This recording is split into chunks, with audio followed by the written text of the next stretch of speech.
Hello everybody, welcome back to another video, and today we are talking about Venom Let There Be Carnage. And this will be a spoiler-filled review, so if you haven't seen Venom 2 yet, click away and come back after seeing this video. I have made a spoiler-free review of it, so go ahead and check that one out, and then after you see the movie, come back to this one. I'll give you 3 more seconds to click away.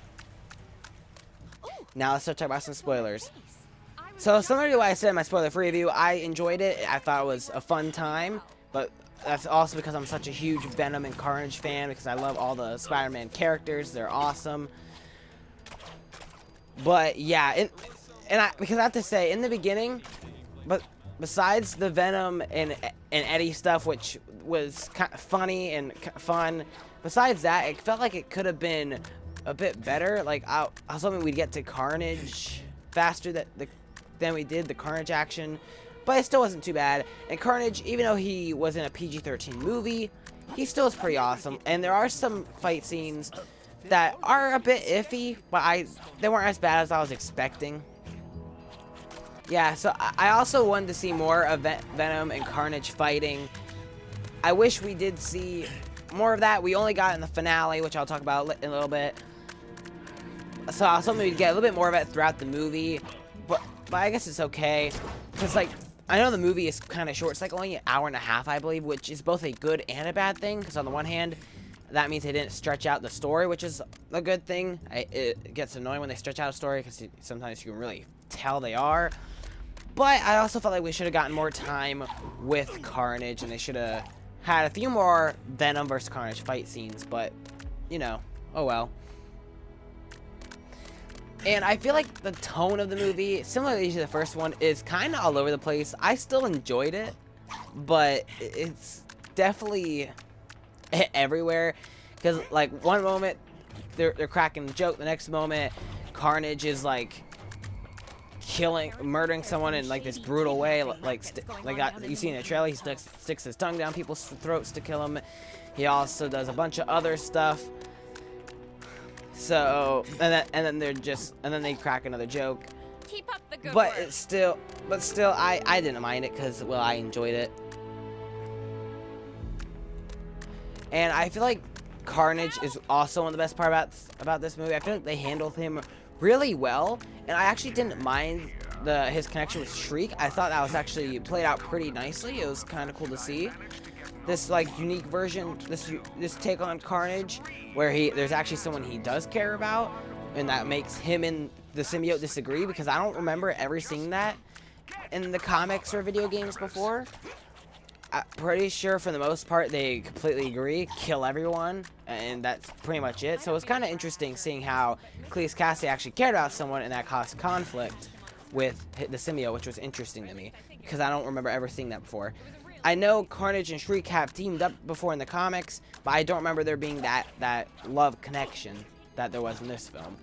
But maybe I just missed the story.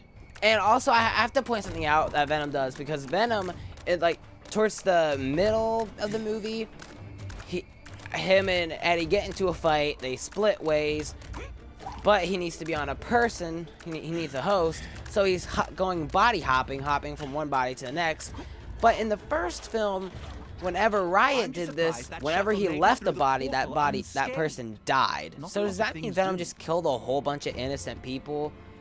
Because, like, how did that work? Wait, wouldn't that mean Mrs. Chen would be dead? Because if you remember, towards the end of the movie, or close to the finale of the movie, he got on Mrs. Chen, and then went back to, and then he went to Anne, and then he went to Eddie. So Mrs. Chen and Anne should both be dead, shouldn't they? I don't know. Maybe I'm missing something, or maybe it's just another plot hole, because, well, there's a decent amount of them in the Venom films. But I'm willing to forgive them, because, hey, I like seeing Venom and Carnage fight on the big screen, so that was fun. And also, they tease another symbiote in this movie, which will be coming later on, and that is Toxin. Because Detective Mulligan is in this movie, and I actually enjoyed his character. I thought he was a fun character, because it was something that he wasn't one of those annoying characters because you could, like, see where he was coming from, and you understood, okay, yeah, he's a cop, he's trying to get things done, but he still was kind of a nuisance because he kept getting in like Venom's way. So it kind of like how it kind of makes me think of like director Haywood from WandaVision, except done better.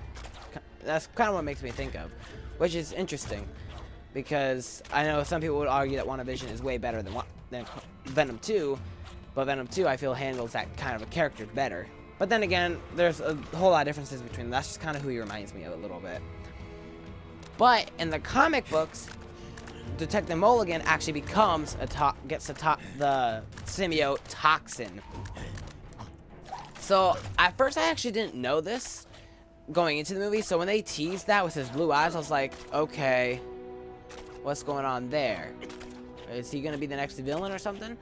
And then I did some research after the movie, finding out that he's actually Toxin, because I knew there's like Toxin, there's Scream, who was teased in the first movie, but we didn't see in this one.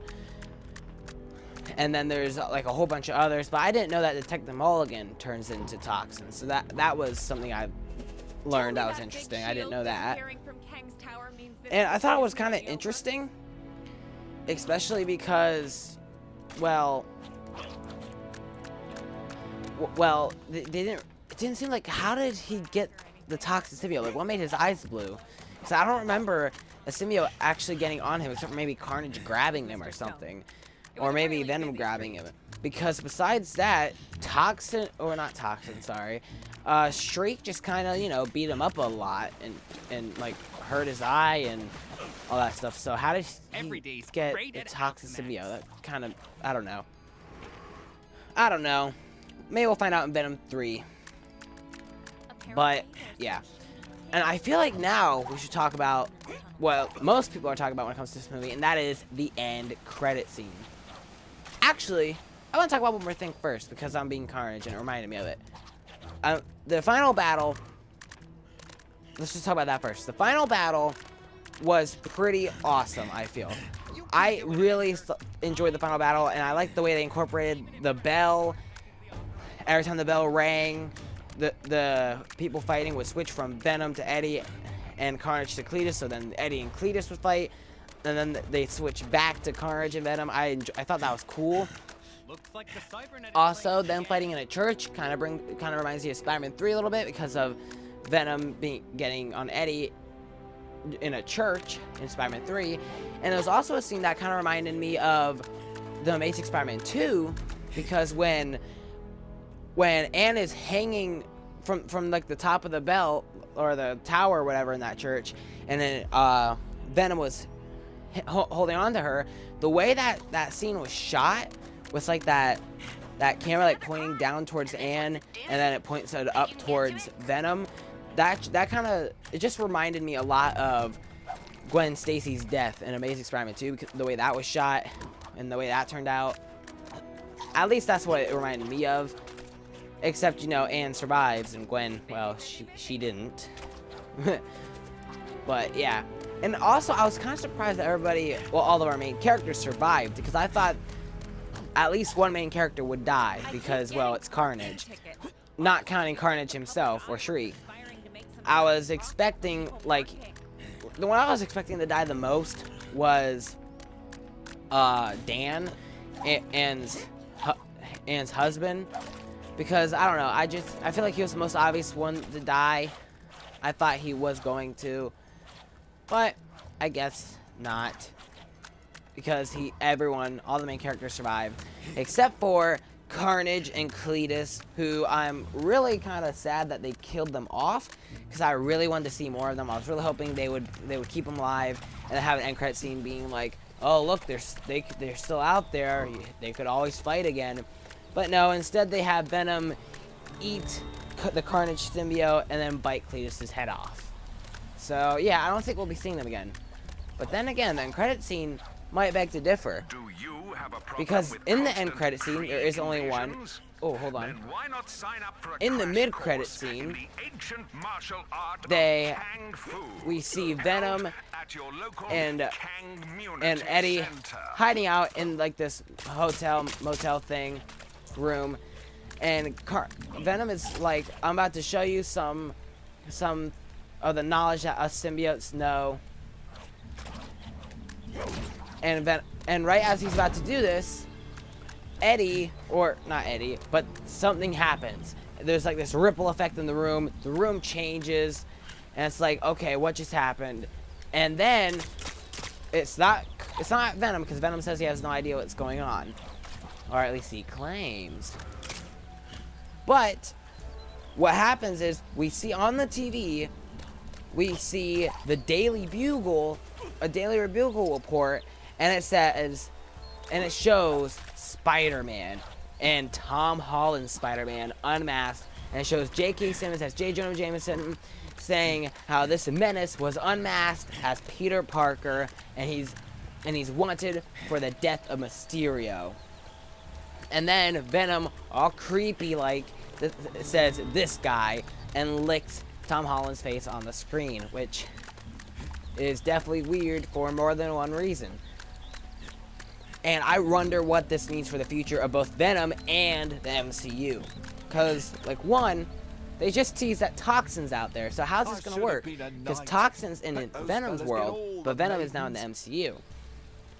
But also, does this mean Venom will be in Spider-Man No Way Home? Because if the rumors are true about Tobey Maguire and Andrew Garfield, plus we already have all these Sinister Six members, this feels like it's gonna be, that feels like it's gonna be a really packed movie, especially if they're gonna try to fit Venom into it as well. But then again, people have been speculating that maybe he's the sixth member of the Sinister Six, so maybe that will be it.